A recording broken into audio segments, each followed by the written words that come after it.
Then you have Jordana Cutler, who did the press conference last year where she basically says, I am living out the dream. I'm living out the Zionist dream. And yeah, we're going to control Facebook and Meta and this and that. And you're not going to be able to talk about Israel and Zionists and Jews. And we're going to make sure that it's a safe space for Jews and Israel and Zionists, of course, because no one else matters, just Jews, right? And then she ends the whole press conference with saying, but you can't say Jews control the world. We banned content with harmful stereotypes about Jews, such as the claim that Jews run the world or other major institutions. Oh. So she literally did a whole thing about, yes, we're going to control this. Us Jews are going to control this, and this. But then ended it with saying, but you can't say Jews control the world. And in that same week, she deleted thousands of accounts. That's when she deleted my Facebook. That's when she deleted tons of Palestinian journalists. That's when she deleted tons of accounts that had been documenting crimes against Palestinians. They also start taking down YouTube accounts. It's like they literally have complete control over everything. The masters of the universe are Jews.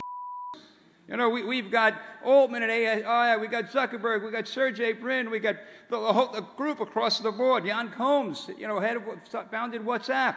It's us. And one thing that bothers me is like even some of the anti-Zionist Jews are like, it's not true that Jews control the media, but they do. They don't even hide it. So 3 years ago, when people were talking about how Jews control the media, Universal Studios, 20th Century Fox, ABC News, CBS News, Columbia Pictures, Warner Brothers, ESPN Sports, Fox News, Washington Post, Metro Goldwyn Mayer, MTV Music Television, Nickelodeon, USA Today, Wall Street Journal, Comedy Central, NBC Entertainment, Google, what else do we have?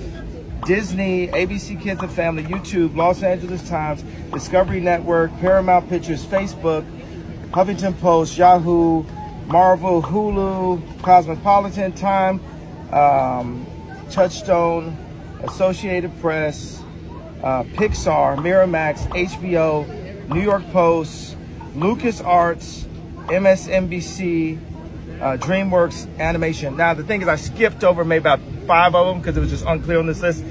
The red are the executives that are.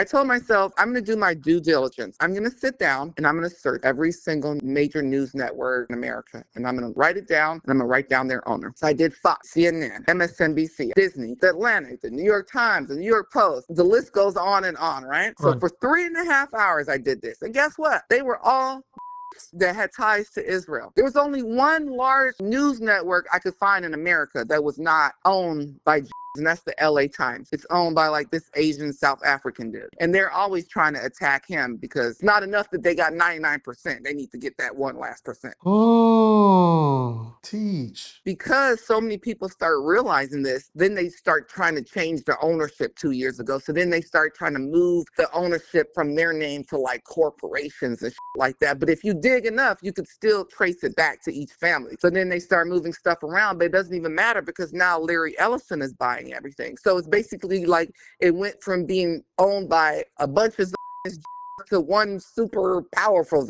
Zionist Jew.